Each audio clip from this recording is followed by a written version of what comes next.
Thank you. That was fantastic. I know I speak for everyone in saying we appreciate you not shying away from the partisan, what would be the point, and for sharing your plans. And I know I personally, as well as Deloitte, share your passion for seeing Australia really take a leadership role in the Asian century. So thank you. I do want to open up the floor for questions. We do have some time. If you have a question, please raise your hand. A microphone will be brought to you. When you ask your question, please state your name and the organization you're from before stating your question. Mics will be roving around. But I might get us started then if I can. Happy to hold the mic. You spoke about us being in uncertain times, as did I, and that is absolutely the case. We're also in a situation where Australia has had 27 years of uninterrupted economic growth. Do you see that the community sees themselves as connected to that growth and economic growth in general? It's a great question, Ellen. Yes and no is the answer, I think. And they have good cause for both answers. Our 27 years of uninterrupted economic growth is an enormous achievement to the credit of many. It's by far the longest period of economic growth in our nation's history, approaching 3 times the previous record of 11 years, and depending on how you define it, arguably the second longest period of economic growth of any developed country in the world. So it's an enormous achievement we should be pleased with, of course. But we shouldn't kid ourselves that those Australians who say it's not working for me don't have a point. And there's any number of examples we could use, but let's concentrate on the geographic, which I think is vital. And this is linked to the state of our political debate as well, which is important for all of us who care about good policy. But it feels good here in Sydney. It feels good in Melbourne. But if you're the Treasurer or the Shadow Treasurer travelling through regional Queensland or parts of Western Australia or Tasmania, you get a very different sense of feedback. Now, around 50% of the jobs in Australia exist in Sydney and Melbourne, but 65% of the jobs growth is in Sydney and Melbourne. There's a sucking of economic activity towards Sydney and Melbourne, and the rest of Australia is feeling it. And if you're talking to somebody in a regional town in Queensland who says, well, there's 27 years of uninterrupted growth of which you talk, how come we've got youth unemployment at 20%? How come my son can't get a job and he's qualified? How come if I lose my job after the age of 40, I'm on the scrap heap? And they are right. So there's a responsibility for all of us interested in economic growth to think about how it's shared across the country, how it's shared across society. Because that sucking of economic activity towards Sydney and Melbourne, which is partly the result of the decline in the mining construction boom, an Australian phenomenon, and partly a result of the international phenomenon that as job creation is linked more and more to technology, the biggest single indicator of where that activity occurs is population density. That's the best single indicator of where jobs are created through technology is population density. Hence, for those jobs that have been created in Sydney and Melbourne, remember 65% of the jobs growth is in Sydney and Melbourne, half is within 2 kilometres of the Sydney and Melbourne post offices.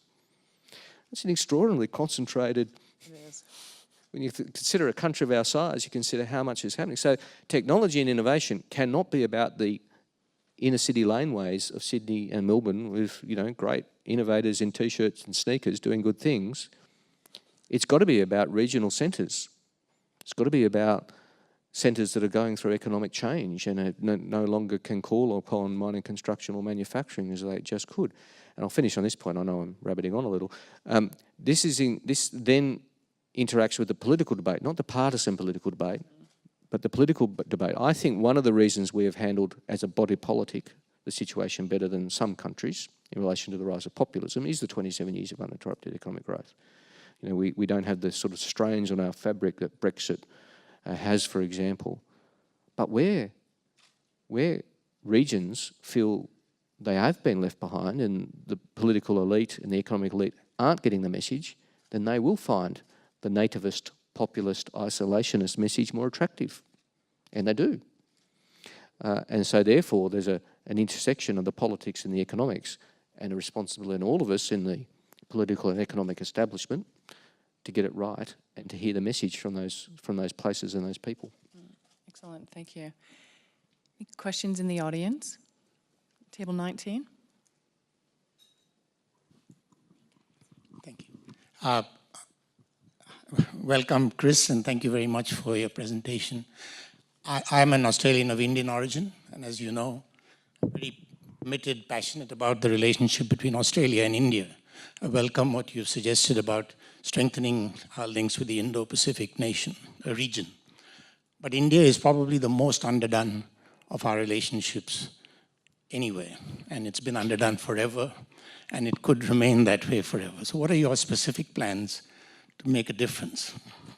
Thanks, Neville. I think you're right. Well, I think India and Indonesia compete for the nation most underdone. It's not a good competition to be in, but we could argue about which one we pay less relative attention to, India or Indonesia. The India relationship is different, I think, to the Indonesian relationship in its shortcomings, in that there's been no shortfall of good intentions on both sides. There have been spurts of activity. New prime ministers have come in with good intentions, etc. But there hasn't been the ballast to the relationship to make it a meaningful economic relationship. It's an important relationship. It's nowhere near as meaningful economically as it could be or should be. And there's all sorts of reasons, as I say, that stop-start relationship has eventuated. I mean, Prime Minister Modi's visit to Australia in 2014 was the first visit of an Indian Prime Minister in 27 years, which is highly regrettable. I'm not being critical, it's just a highly regrettable fact that it was so long and the relationship was so underdone. I think some of the traditional handbrakes on the relationship have gone. The fact that India was in the non-aligned movement, where in ANZUS, etc., was a tension, and I think that's now much less of an issue. We're more geopolitically aligned. But we've got policies, of course, to promote Indian economic relations. We would endorse and adopt in entirety the Varghese report, commissioned by the Liberal government. We give them credit for that, and we would adopt it entirely. It's a very good document. And we would do one on Indonesia as well, as an aside. But more broadly, the thing that gives me hope is that we now have ballast in the relationship created by the diaspora. You're a pioneer of Indian migration and the diaspora in Australia, but it's now a very serious community. Between 1788 and 2010, one country provided the majority of our migrants every year. That country was the United Kingdom. In 2010, for the first time in our modern incarnation, a country other than the United Kingdom provided the majority of our migrants, India. And since then, India, China have sort of swapped first place every year, with UK usually coming in third. And that's meant a critical mass of an Indian-Australian diaspora, highly educated, focused on skills, and I think providing a really important ballast for the relationship, which we as a country and a government need to harness more. Part of our announcements has been that we would have, through the Department of Prime Minister and Cabinet, a program focused on the Indian diaspora to harness the skills, make sure that we're exploiting the opportunities created by that diaspora, because I agree with you, we really need to lift consistently, not just a one-off visit on a trade mission and think it's done.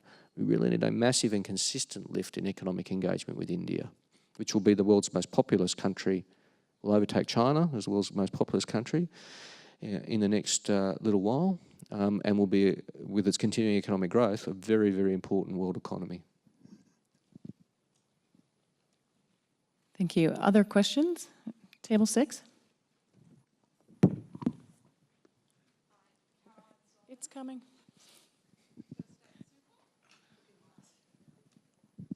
Thank you. Caroline Saunders from First State Super. Thank you very much for your presentation. I just wanted to explore a little bit more with you your views on energy policy and any shifts that you might see with your government in energy policy going forward. Well, thanks. The question, if you couldn't hear it, I could hear it, was about energy policy. I could talk about our energy policy, and I will, briefly. We have a very comprehensive energy policy, but I want to make a broader point.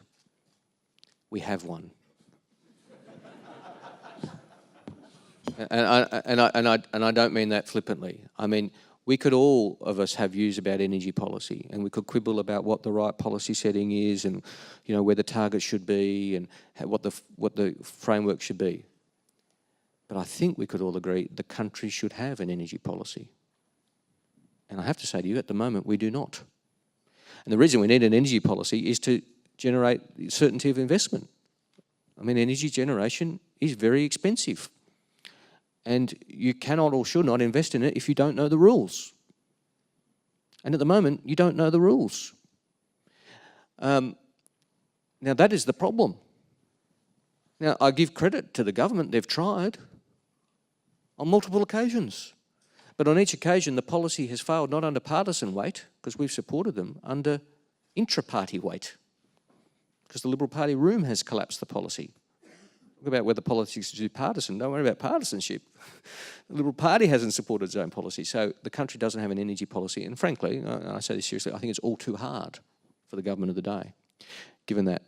Now, we announced a very comprehensive energy policy last year. Bill Short and Mark Butler and I had a speech at Bloomberg around the corner. It's a good policy. That's the policy we'll take to the election. We think it provides the right framework. I'll just say this. I've mentioned the need for the country to have an energy policy. Ideally, that policy should be bipartisan. Ideally.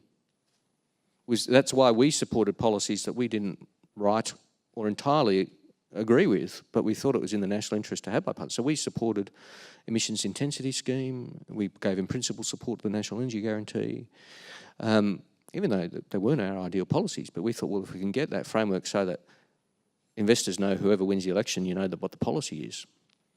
Now, we've framed that policy so that if we do win the election, we have at least a chance of bipartisanship. We've used the NEG as the first policy option. There would be at least a chance, we hope, of engaging a new government and a new opposition to say, let's stop arguing about energy. We've got plenty to argue about. There's plenty of things we can contest. Let's put energy policy, which has bedeviled the nation for 10 to 15 years, to one side and have bipartisan agreement. We would try that. We would seek that. Who knows, it's probably a long shot. But we've framed our energy policy with at least that in mind. So that's a policy we'll take the election. It's a good policy. But the important thing is, one, we have one. Two, if there's a chance of bipartisanship, it should be taken, because the problem is, I haven't even got to divestment, which, as you probably gathered from my remarks, I don't approve of, the divestment policy, which is investment chilling. But we need a policy which doesn't chill investment, but which provides the framework for it. Excellent. Now I think we have time for one final question.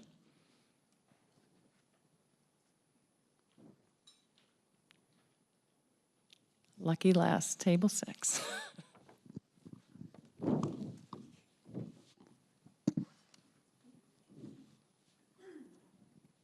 On its way.